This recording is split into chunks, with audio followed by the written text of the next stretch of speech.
भैया आप क्या करेंगे, यहाँ पर क्या है, रूट में दिया है 1/25 भाग लगा है, फिर 1/25 फिर भाग लगा, फिर 1/25। तो कहने का तात्पर्य है कि ये सिर्फ रूट में जो संख्याएं हैं यही कंफ्यूज कर रहे हैं, बाकी तो आप कर पाएंगे। कैसे कर पाएंगे, जैसे यहाँ पर बिल्कुल ना कंफ्यूज होते हुए हमें क्वेश्चन की तरफ ध्यान देना है। क्वेश्चन में दिया क्या था भैया, क्वेश्चन में दिया है 1/25, 1/25 हम लिख लेंगे, यहाँ पर 1/25 हम यहाँ पर लिख लेंगे। उसके बाद भाग का साइन है, भाग का साइन मल्टीप्लाई के साइन में चेंज हो जाएगा, आपको भी पता है। तो जब भाग का साइन मल्टीप्लाई के साइन में चेंज होगा तो संख्या पलट जाएगी, बटे वाली संख्या अगली पलट जाएगी। तो 1/25 है, ये 25/1 हो जाएगा, यहाँ पर 25 और बटे में 1 हो जाएगा, और फिर भाग का साइन है मल्टीप्लाई के साइन में आ जाएगा, फिर 25/1 हो जाएगा, 25 और बटे के 1 हो जाएगा।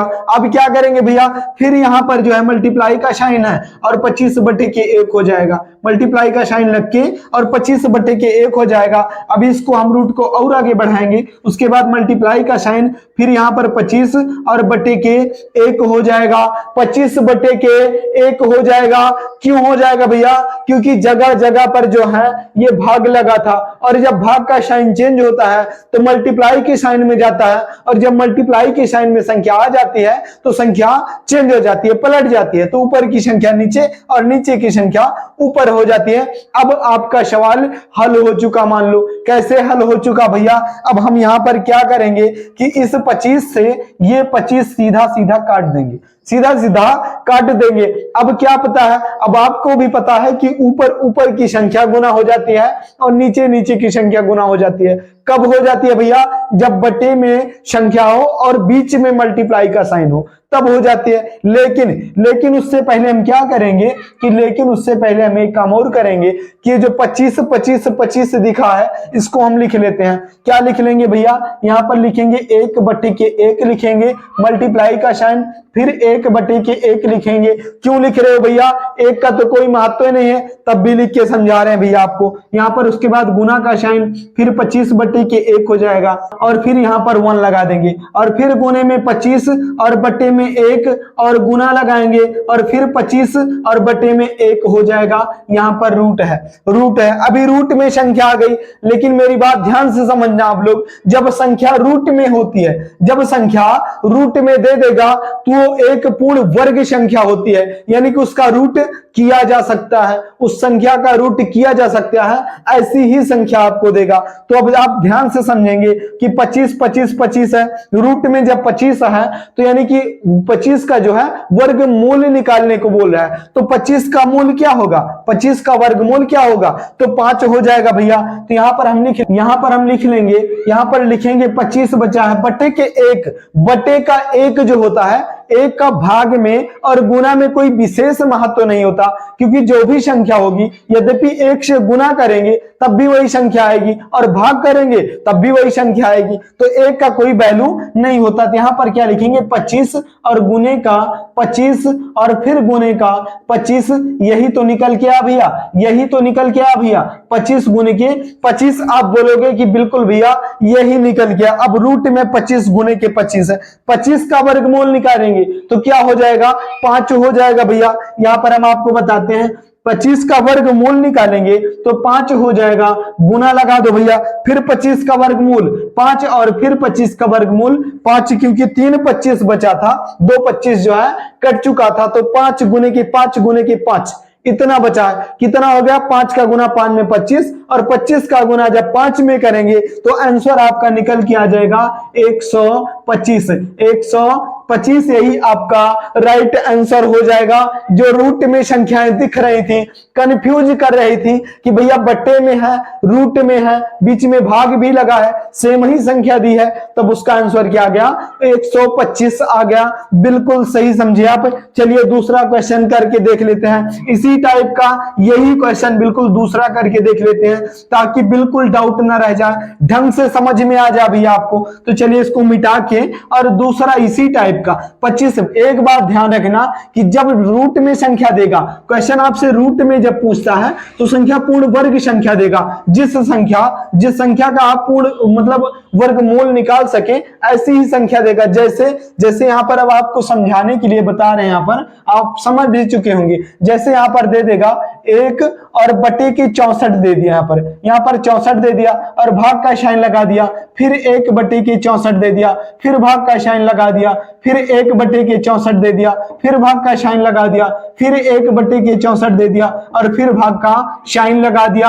आप बोलेंगे भैया कि ये 5 बार पिछली बार भी लिखा था, अब की बार भी लिख दिए हो, तो भैया 1 बार लिख लो, 2 बार लिख लो, 10 बार लिख लो, बिल्कुल सेम ही इसी टाइप का इसी प्रकार से आप क्वेश्चन को हल करेंगे। जितना बार आप लिख पाते हैं लिख सकते हैं, लेकिन ध्यान रहे जब रूट में संख्याएं होती हैं तो पूर्ण वर्ग संख्या कोई भी होती है जिसका मूल आप निकाल सकते हैं। तो चलिए अभी क्या करेंगे, अब आप बोलेंगे भैया कि यहां पर हम सीधा एक रूट बनाएंगे और उसके नीचे संख्या को लिख देंगे।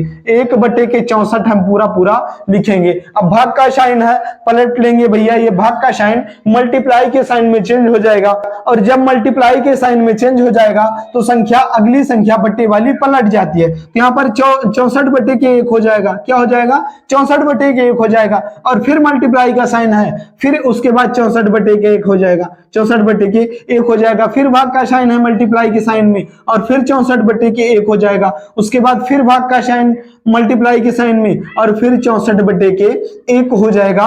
ये हमारा क्वेश्चन बनके तैयार हो गया।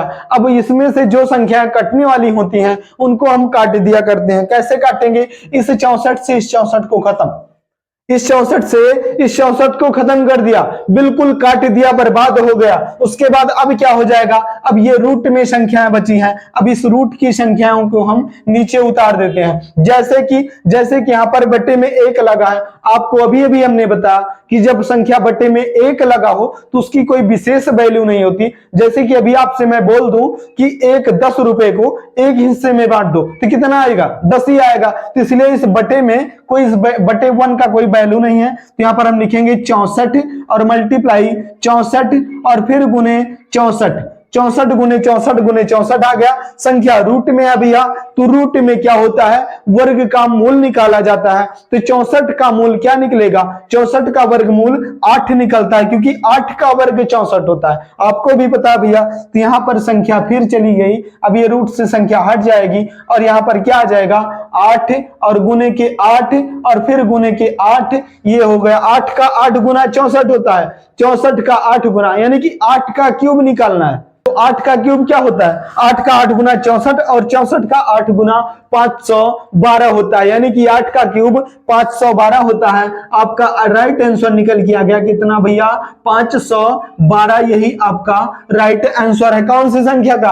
1 बटे 64 भागे 1 बटे 64 भागे 1 बटे 64। अब आप बहुत आसानी के साथ ऐसे क्वेश्चनों का आंसर 1 सेकंड के अंदर दे पाएंगे। बस मेरी बात ये ध्यान रखना आप लोग कि घबराना नहीं है इसको देख के, बस इतना ही समझ लेना जब संख्या रूट में पूछेगा, मॉक टेस्ट की बात नहीं कर रहा हूं मैं, क्वेश्चन आंसर की बात कर रहा हूं, चाहे बुक में पूछेगा या आपको किसी परीक्षा में पूछेगा, तो संख्या रूट में जब होती है तो पूर्ण वर्ग संख्या पूछेगा। ऐसे क्वेश्चन पूर्ण वर्ग संख्या पूछेगा। अब आप एक क्वेश्चन का आंसर आप बताएंगे ताकि हमें यह विश्वास हो जाए कि आपको समझ में आ गया भैया, आपको समझ में आ गया। अब और क्वेश्चन करवाने की जरूरत इसमें नहीं है, क्योंकि ये इतना छोटा क्वेश्चन होता है, सिर्फ समझने की जरूरत होती है। आप लोग समझ गए होंगे। चलिए मैं एक क्वेश्चन पूछता हूं जिसका आंसर आप लोग कमेंट बॉक्स में देंगे। तो ऐसा क्वेश्चन कौन सा होगा भैया? यहां पर ले लेते हैं, जैसे 1 बटे के 49 है, यहाँ पर 49 और भाग लगाए, फिर 1 बटे के 49 है और फिर भाग लगा भैया